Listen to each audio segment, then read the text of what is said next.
Welcome to the Great Detectives of Old Time Radio. From Boise, Idaho, this is your host, Adam Graham. If you have a comment, email it to me, box13@greatdetectives.net. Follow us on Twitter at Radio Detectives and become one of our friends on Facebook, facebook.com/Radio Detectives. Great Detectives of Old Time Radio t-shirts are available. We have 3 different styles. There is our general Great Detectives of Old Time Radio t-shirt at t-shirt.greatdetectives.net. There's the Johnny Dollar 70th anniversary t-shirt at yourstruly.greatdetectives.net.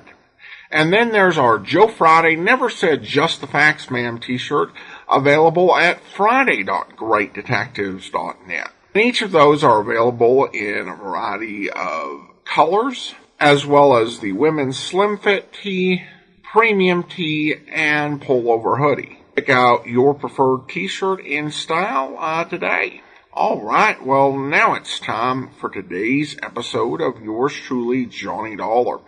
And this is a point where we get into some lost episodes. We were really fortunate through the first 9-10 months of Edmund O'Brien's run. There was only 1 lost episode. We're now in a period where 7 of 9 episodes actually are missing. This one comes 3 episodes after the last episode we played. The original air date is January the 13th of 1951. And this one is the Port of Call matter. From Hollywood, it's time now for Edmund O'Brien as... Johnny Dollar. Bob Redden, Johnny. Oh, yeah, Bob. What's this? You checking to see if I'm stalling on your case? Oh, nothing like that, Johnny. Well, in a way, I am. I traced one of the beneficiaries to Chicago, and I've been waiting all morning for a wire on it. We want you to drop the case. What? You capitulating? This is a bad week for Great Eastern. We want you to take another one. We carry a theft policy on a West Coast loan company. 3 of the branches in San Francisco were just robbed. Uh-oh. When? Just a matter of hours ago. You mean all of them? Yeah, all this morning. There was one other that wasn't ours. I got a phone call. I haven't even figured the loss yet, but it'll be way up. We'd like you to get right on it. Sure, Bob. I'll get a plane this evening.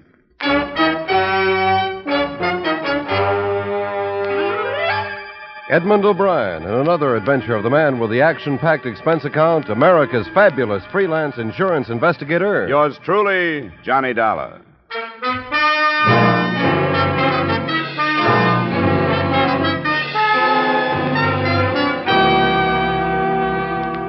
Expense account submitted by Special Investigator Johnny Dollar to the Great Eastern Insurance Company, Hartford, Connecticut. The following is an accounting of expenditures during my investigation of the Porter Cole matter. Expense account item 1, $180 airfare and incidentals between Hartford and San Francisco, California. At 11, after I'd found a hotel room and breakfast, I cabbed to police headquarters, where I was shown to robbery detail and the office of a harried Lieutenant Clark. I'm not making excuses. They put us off balance, that's all. We got the call from the place on Market Street at 9:15 yesterday morning, just a few minutes after they'd opened. While we were down there, the call came in from the Mission District. Same loan company, different branch. Then, not 40 minutes later, the other company was hit. Quite an operation. They hit the 4th one at 5 minutes of 11. I tell you, we had more officers on the streets than there were civilians. There hasn't been as much confusion since the quake and fire of 1906. And look here. This is your list of witnesses? Yeah, you can see only about 35 out of the 53 names were employees of these loan companies. They're the ones we're sure saw this bunch. What do they give you? You know how it goes. You have to make a sort of composite of the statements. Seems this bunch would come in, from 8 to 10 of them, all armed. 2 would take care of any customers that happened to be in the waiting room, kick them to the floor face down, and the rest would cover the office force and knock over the cashier. What kind of disguises? Well, some say none. Others think they saw makeup. Stage makeup, you know, lines and the stuff to change the shape of the nose and so on. I'll go along with that. Yeah, there'd be some kind of disguise. What I got on the rest of their physical descriptions doesn't exactly hurt, but it doesn't help any either. Not even ages? What about voices? Only one did the talking in a high voice. Falsetto, not a woman. Pretty well planned job, wasn't it? 4 in the space of 2 hours for $47,000? I'd say it was well planned. No prints. Nobody spotted any cars, but they must have used at least two, probably with a driver for each. What did the rest of these witnesses see? Oh, some of them are crank. Some of them claim they saw the bunch come out of the buildings but didn't think anything about it until the news began to break on the robberies and so on. You know witnesses. I'm beginning to wish they'd send another boy from Hartford. I wish I'd stayed in homicide. With the killing, you've at least got a stiff to work from. Yes? No, I don't want to talk to him. Tell him I'm grilling a hot suspect in Daly City. What a comedian. Who's that? The manager of that outfit you're interested in. Wants to know if I'm doing anything. The Port of Call Loan Company. That's a great name. Do you know what their motto is? Yeah, I saw it. When financial seas are troubled, make us your port of call. Now tell me, what self-respecting grifter could pass up an invitation like that?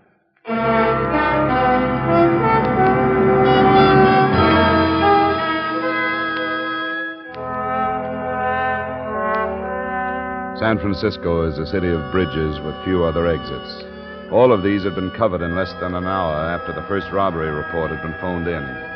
To double-check, the adjoining counties had been alerted and were swarming with men. San Francisco itself was being combed for known criminals. That left little for me to do but hang around robbery detail and wait for developments. Lieutenant Clark had been on the phone for half the afternoon, and I was in his office at 5 when it rang again. Yes? Oh, how are you, Bruce? Well, I could use something. What is it? How would that fit? Oh. Good, I do. Well, thanks a lot, Bruce. Well, it'll be a change of scenery anyway. Something up? That was missing persons. A woman reported her husband missing since sometime yesterday. He's a cab driver. That's a possibility, isn't it? I never gave it a thought. Why is it you always connect private cars to jobs like this? Oh, it's natural to pass up cabs. They're usually a close check kept on them. Well, we'll see. She's on her way down. I'd like to have you see her, too. Yeah, sure.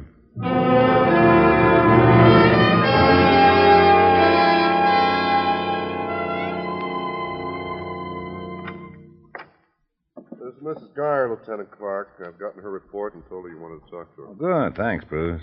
What do you want to talk to me for? Joe hasn't done nothing wrong, has he? Not that we know of, Mrs. Geyer. He wouldn't do nothing wrong. He never has. Who are you? I'm not a policeman, if that's what you mean, Mrs. Geyer. What are you doing here? I don't understand this. Well, I'm interested in another case that Lieutenant Clark is working on. Do you think something happened to your husband? That he had an accident in his cab? Something like He that? didn't have an accident. His company would have known. What company's that? Peerless. It's a new one. Didn't they know he was missing? How would they know? Doesn't he check his cab in with the company? No, it don't work that way. He owes his old cab. Just an agreement about money and gas and a license, and then I don't understand it because Joe never talks about business. Why are you asking me these questions? Don't you read the papers, Mrs. Geyer? No, I don't have time with 3 kids and a roomer to take care of. What if I did read them? Does it say they found Joe dead someplace? Nothing like that, Mrs. Geyer. I'm sorry I mentioned it. What do they say? I got a right to know. I'll buy a paper for the streetcar on the way home anyway. There were 4 robberies yesterday, big ones. None of the witnesses saw the cars the men got away in. Maybe they wouldn't notice a taxi. You saying you think Joe was in on it? Not necessarily, no. Police have to ask questions like that, Mrs. Geyer. He wouldn't do nothing wrong like that. Even if he did, I'd know about it. And do you think I'd come down here like this? Of course not. Doesn't your husband ever stay away from home this long? No, not without calling me from someplace. That's why I got to worrying and never called at all yesterday. What time did he leave yesterday morning? I told the other cop that. Why don't you tell us? It was right before 8. I think Mrs. Geyer can go now, don't you, Mr. Dollar? I think she should. Go home and don't worry, Mrs. Geyer. We'll find your husband. He's got to come back. I don't know how I'll manage with the kids if he don't. We'll find them. You know the way out, don't you? Yeah, this way? That's right. Then down the corridor. What do you think? I don't know. That's why I had to try the robberies out on her. She could have been here to put the finger on the husband who double-crossed her. She seemed to be sure he hadn't had an accident. Yeah, that's right. There must be a reason all those witnesses didn't see a private car. That figures, too. I'll put a tail on her right now.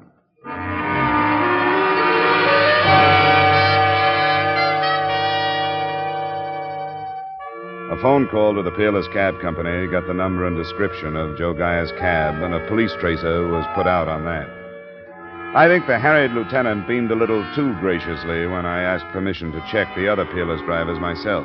But I did, 75 of them. Only one hadn't been heard from in the past 28 or 9 hours. Paul Landini, with an address on Turk Street, an apartment house whose manager boarded some of the tenants, among them Landini. Who knows about Paul ever? He wasn't here for the meal last night, but what is that? You live alone here? Yes.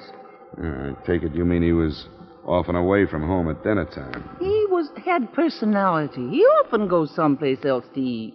Do you know if he came home at all last night? My tenants live their own lives. I don't run a girls' school here. Would you show me his apartment? Why should I? I told you it might be very important. You didn't tell me what you mean. He might even be dead. Oh, not Paul. Why do you want to look in his apartment? I don't expect to find him there, but there's a chance of finding something else. What? I don't know. I told you this was police business. You want to cooperate or don't you? Oh, sure I do. I'll take you up.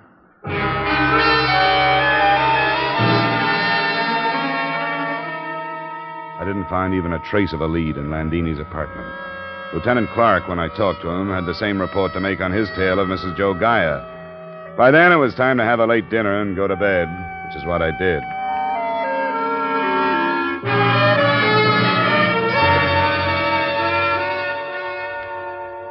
The next morning, the two missing drivers and their cabs still had not been found. The police report on Mrs. Gaia hadn't offered anything. The $47,000 in stolen funds could have been that many miles away from San Francisco. Through the morning and early afternoon, a dozen general suspects were questioned and released. And then, sometime after 3, the body of a man was found floating in a slough in the upper reaches of the bay. He fitted the description of Joe Gaia, and an hour or so later, his wife arrived to make identification.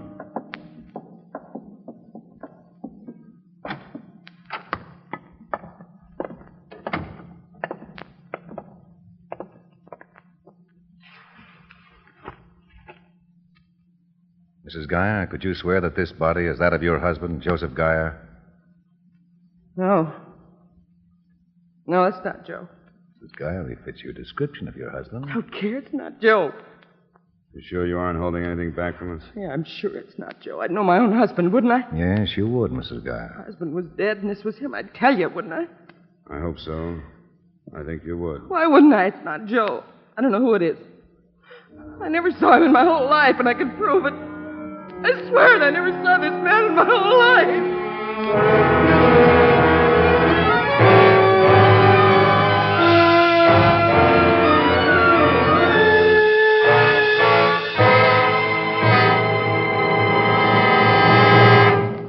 We will return you to the second act of yours truly, Johnny Dollar, in just a moment. There's one married couple you can always depend on for fun on Saturday evenings, and to invite them over is as easy as staying tuned to CBS. They're Lucille Ball and that man she calls my favorite husband. And a nice thing about them is you don't have to get involved in the strange predicaments they get into. All you have to do is sit back and laugh at the results. How's for asking them in this evening? Lucille Ball and my favorite husband will be waiting on most of these same CBS stations. Now, with our star, Edmund O'Brien, we return you to the second act of yours truly, Johnny Dollar.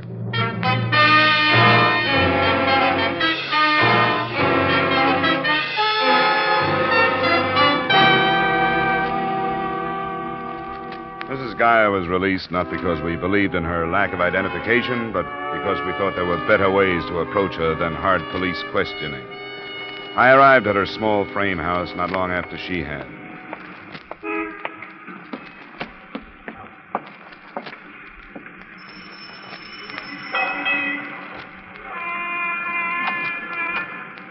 What do you want? I thought I'd better come and see you. You can't come in. I want to help you if I can. Should I need any help from you? I don't need any. Go away. Wait a minute. Get your foot out. You got no right to do this. Now, wait a minute. There are other ways to identify that body.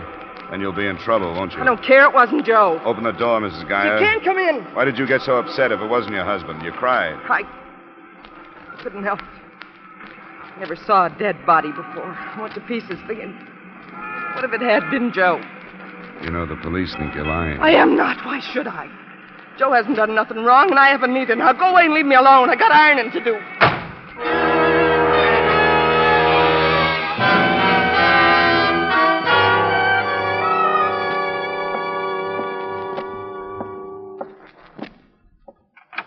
Because when you've been in that business as long as I have, You learn to study people. Now, that's fine.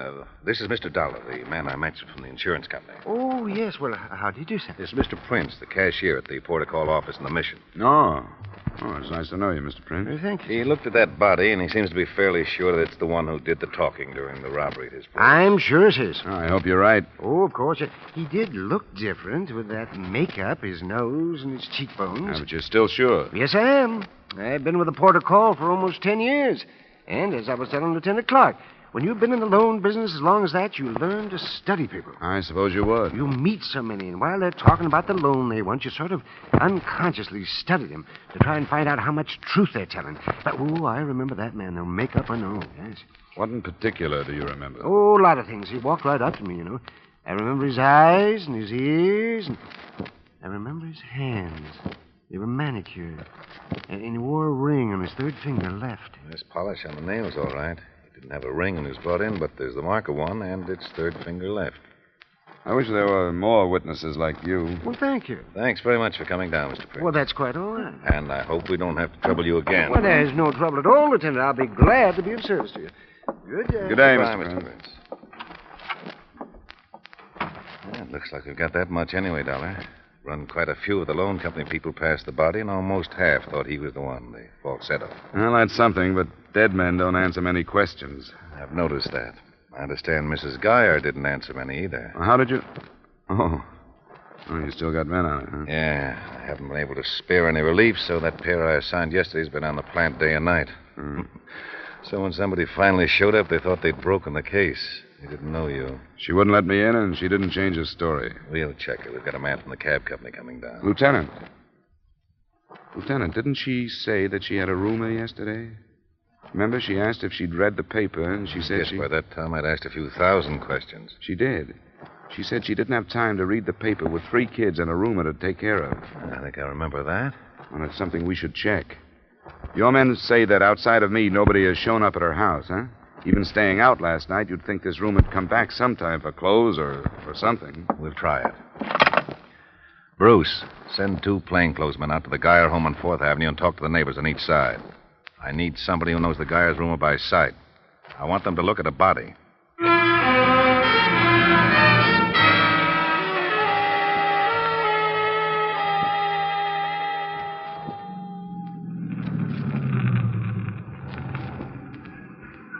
Lights are on. I guess she's home. Which one is it? One with a porch light. Sure turning into a nice night. Yeah. 10 o'clock? Huh? Oh, Pritchard. What are you doing out here, sir? I'm going to talk to the woman. A note from me relief? I'll have a relief out here in an hour. 9 o'clock. That's a promise. I'm sorry about the rain. Yes.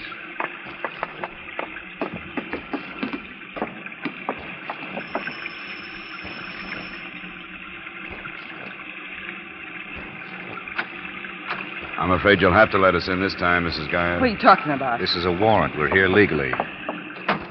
I want you to tell me the truth. When did you last see the man who rooms here? I don't know. I don't remember. That isn't the truth. You saw him this afternoon. You saw him at the morgue and you didn't tell us who he was. Why not? Don't you wake up my kids. Answer my questions, Mrs. Geyer. I was afraid to tell you. Why were you afraid? Because with Joe gone like this, I thought something happened. I know I should have told you, but I couldn't. He's my husband. What were you afraid had happened? Joe and me argued sometimes about Mr. Grace. Grace? What's his first name? I thought you knew about him. The neighbors identified his body, but they couldn't remember his name. His name was Ted Grace. Your husband was jealous of Grace, Mrs. Geyer? And we argued sometimes. He was a salesman, and some weeks he'd have a lot of money, and I told Joe he ought to sell his cab and be a salesman, too. He got the wrong idea and thought I was falling for Mr. Grace. I wasn't. And I couldn't ever make him believe me all the way. Why did he let Grace live here if he felt that way? He needed the money. Do you think your husband killed Grace? I don't know. I'm afraid to tell you. I knew Mr. Grace for fear he did. That's what happened. He didn't kill him out of jealousy. Grace was mixed up in those robberies I told you about. Do you remember? I got the newspapers. That's what we're here to clear up. We want you to tell us everything you know about Grace. I never talked to him much. How do you know he was mixed up in it? You'll have to take our word for that. Come on, you must know something about him. How long has he been living here? About 6 months. You know where he came from? He never said. He must have had some friends. Didn't anybody come to see him? No. You have a telephone. Did anybody ever phone him? Yeah, a man used to call him. The same one all the time? Yes. Must have given you his name sometime. No, he didn't. Did he ever call while Ted Grace was gone? Yeah, once in a while. What then? Didn't Grace leave a number or someplace where he could be reached? Usually a place called the Furlong over on Fulton. Why didn't you tell us that? Why do we have to drag these things out of you? What else are you holding back from us? Nothing. I just can't think. I just can't think of anything, but where's Joe and why don't he come back? Was there anything different the morning he left? No, nothing. Was Grace here at that time? He left too. About the same time? Right after. Joe's mixed up in those robberies. It's my fault because I talk so much about money. Well, he can hate me for that, but what about the kids? He can't leave them for me to take care of alone, can he? You better take a look at Grace's room, don't you think, Lieutenant? Which one is it, Mrs. Geyer?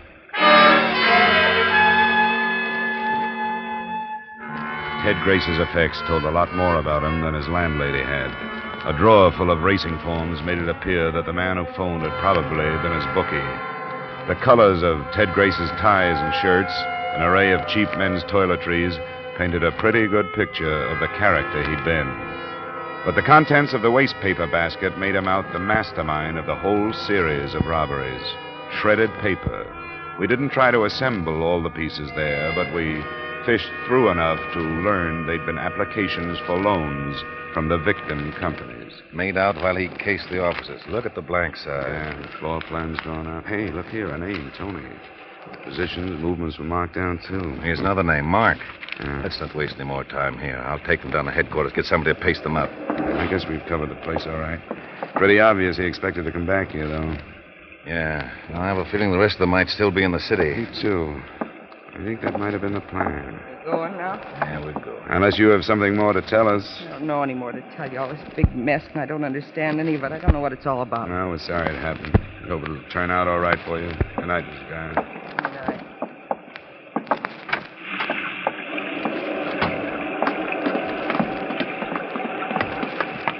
Lieutenant Clark, Yes, Pritchard.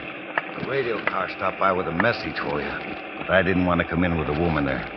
Her husband's dead. So's the other driver, Landini. Where were they found? In their cabs in the vacant garage out toward the beach. Who's on it? Lieutenant McMillan. All right, I'll contact him. And don't forget our release. I won't. Well, there goes Geyer and Landini. Elimination for more profit.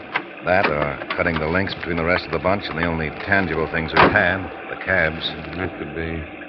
Hey, if you want to drop me at that bar she mentioned, the Furlong, I'll see what I can pick up there. Sure, if you want to. I'll stay in my office till I hear from you.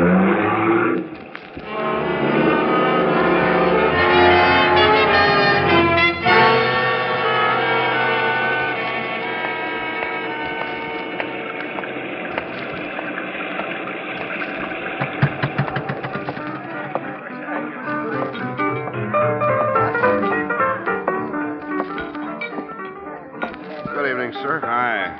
I guess a rye and soda. Oh, you must be an Easterner.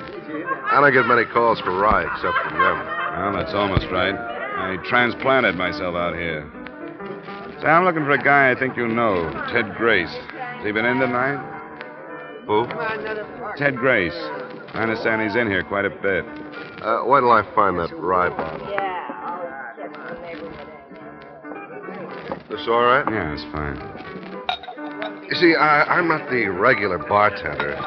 I don't know your friend, by name, anyway. Thanks. That's all right. Thanks. Hey, what about a couple of guys Ted knows, then? One named Mark, the other's Tony something. No, guess I can't help you. I usually work a place down on Gary. I don't know this one very well. Well, it's not important. I'll look around, maybe come back. See you later. Yeah. Good night. Hey, Tony, send over another scotch and soda for Edna, will you? Hey, Tony, over here's me. It was hard not to turn around or at least stop moving, but I managed to walk out as if I hadn't heard, turn down the sidewalk for a count of 5, and then back to the window. Tony was forgetting his customers. He was heading towards the rear of the room. When he got there, he disappeared into a phone booth. I've heard that a lot of cases are broken through a stroke of luck, but it very seldom happens to me. My own phone call from a gas station brought Lieutenant Clark and an extra squad car to the Furlong Bar in less than 20 minutes.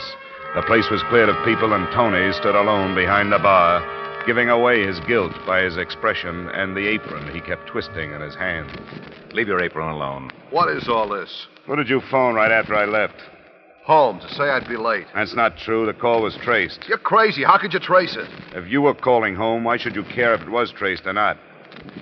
Now, who did you call? I can make a phone call if I want to, can't I? That isn't the question. What makes you so nervous? You guys busting in like this, what do you expect? Find a guy named Tony. What's your last name, Tony? Gunland. That's what I came here for, too, Tony. When we found him, all we were going to do was ask him to tell us where he was the other morning while those loan company officers were being knocked over. And if he couldn't, we were going to see him booked for 3 killings. Ted Grace and Joe Gaia and Paul Landini. I don't know what you're talking about. You're bluffing, but you're bluffing the wrong guy. I'm glad to hear that. We wouldn't want to see an innocent man booked for something he didn't do. So let's clear it up. How do we start proving where you were between 9 and about 11 the other morning? Come on, where were you? I was home asleep. Then a lot of people must hate you. Who? The people who said they saw you leave your place about 8 o'clock.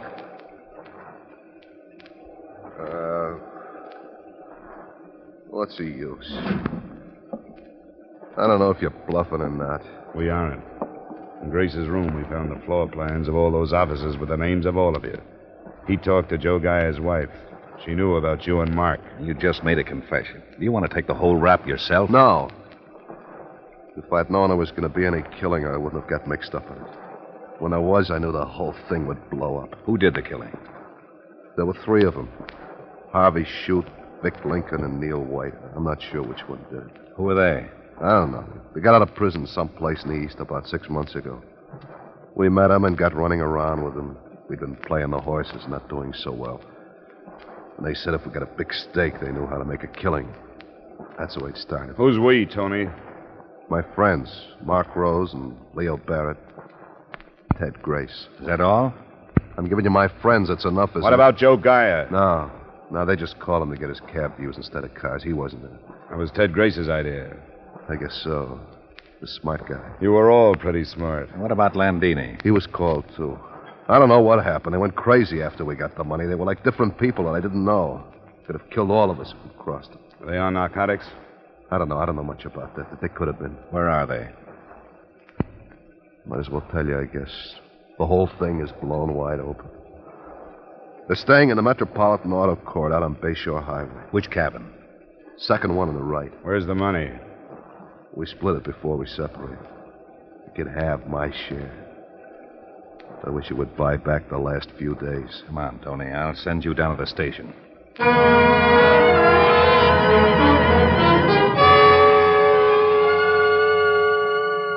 2 more squad cars had been added by the time we got started. No trouble was expected or had picking up the other 2 San Francisco men, Mark Rose and Leo Barrett. But at the Metropolitan Auto Court, where the 3 ex-convicts were staying, trouble was expected.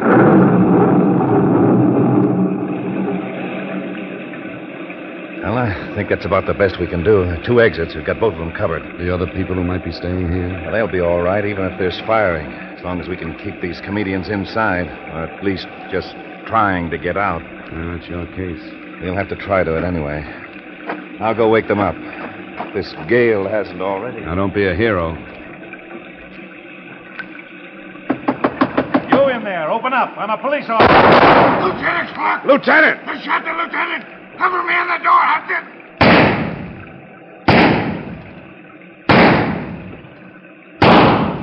Watch the window! Get down, Sergeant!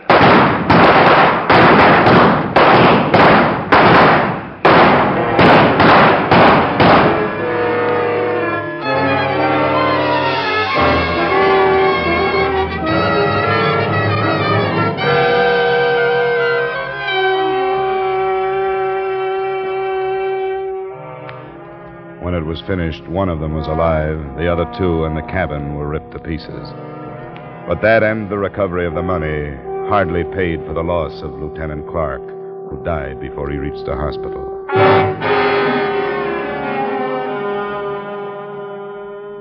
Expense account item 2, $75.30, miscellaneous in San Francisco. Item 3, same as item 1, transportation back to Hartford. Expense account total, $450.60. Remarks? It probably isn't important, but there's an odd commentary to this. The gunfight and Lieutenant Clark's death made only a column on page 2 of the morning paper. The storm he died in grabbed the page 1 headlines. Yours truly, Johnny Dollar.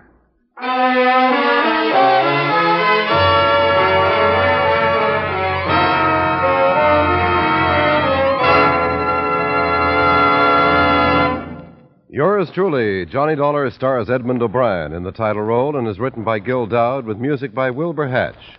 Edmund O'Brien's latest picture is a Paramount Pictures production, Warpath. Featured in tonight's cast were Howard McNear, Ed Begley, Hy Averback, Jim Nusser, Virginia Gregg, and Janet Scott. Yours truly, Johnny Dollar, is produced and directed by Jaime Del Valle.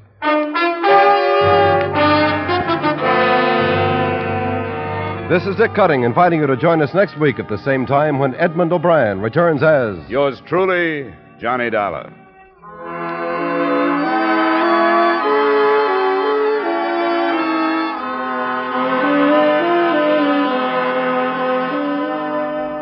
You can sing it again this evening on CBS, and if Dan Seymour calls you, maybe you can sing it out the name of the fabulous Phantom and win $5,000 in cold, hard cash, plus $10,000 more in fine prizes. Worth it? You bet it is. For Sing It Again also brings you a whole hour of grand musical fun as you listen to Alan Dale, Judy Lynn, Bob Howard, the Riddlers, and Ray Bloch's orchestra. Sing It Again comes to you every Saturday evening on most of these same CBS stations. Sing it again this evening, won't you? And now, stay tuned for Vaughn Monroe's Caravan, which follows immediately on most of these same CBS stations.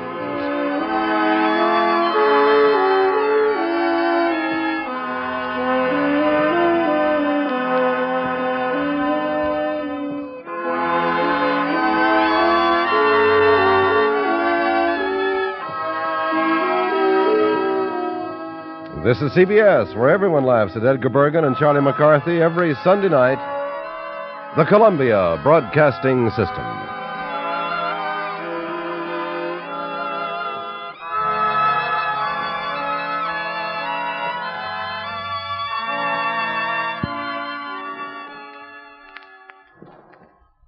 Welcome back. Sometimes it seems like the Edmund O'Brien episodes go for being as depressing as possible.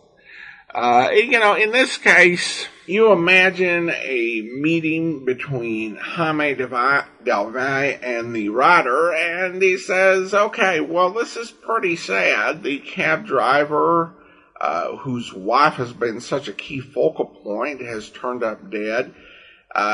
Do you think that's depressing? No, I actually don't think so. I mean, we need to really leave the audience on a down note. Let's kill the lieutenant. He was a somewhat likable character. I mean, it just does seem to be a big theme. I think this is probably one of the grimmer, hard-boiled shows in old-time radio. Just because it is generally pretty serious. A lot of the others with more ludicrous characters and situations, you never really connect with the characters, so the deaths don't really matter much. But on Johnny Dollar during the Edmund O'Brien era, they really do aim to get you to connect with the characters at least enough to care that they end up dying.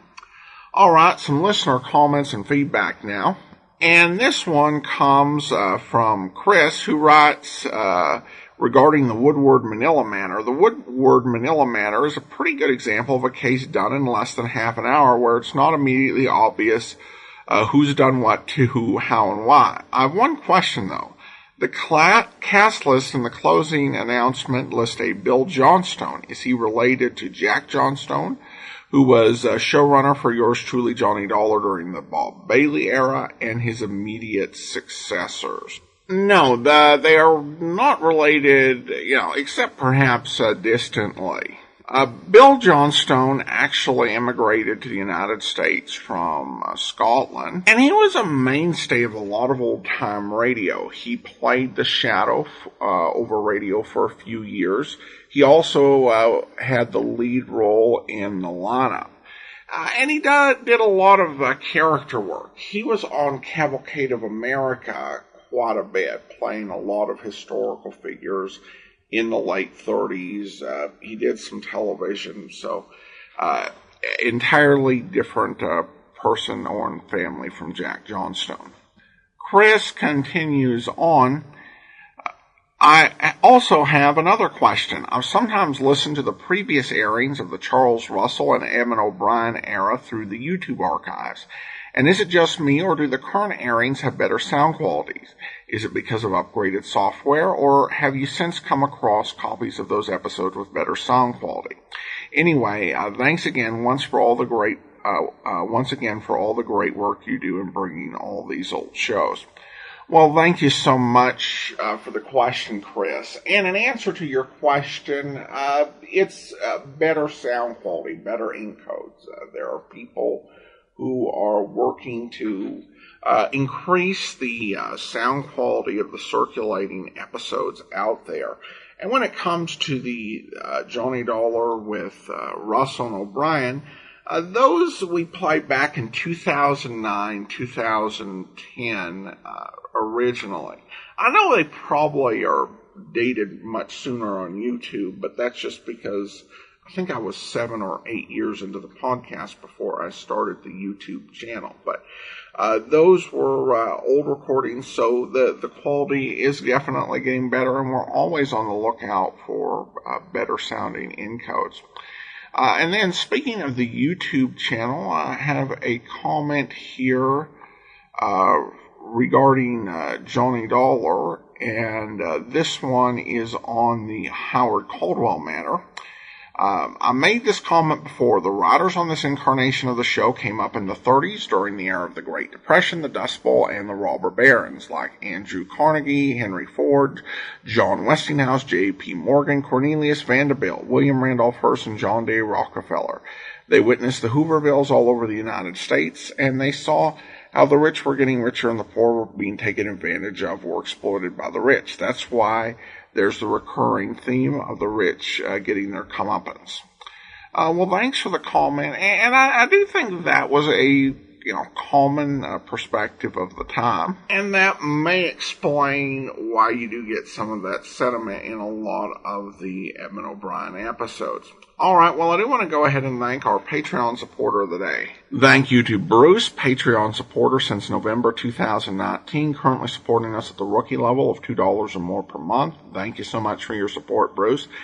And that will actually be all for today. Join us back here tomorrow for Treasury Agent, and then we'll be back next Friday, another episode of yours truly, Johnny Dollar. In the meantime, send your comments to box13 at greatdetectives.net. Follow us on Twitter at Radio Detectives and become one of our friends on Facebook. Facebook.com/Radio Detectives. From Boise, Idaho, this is your host, Adam Graham, signing off.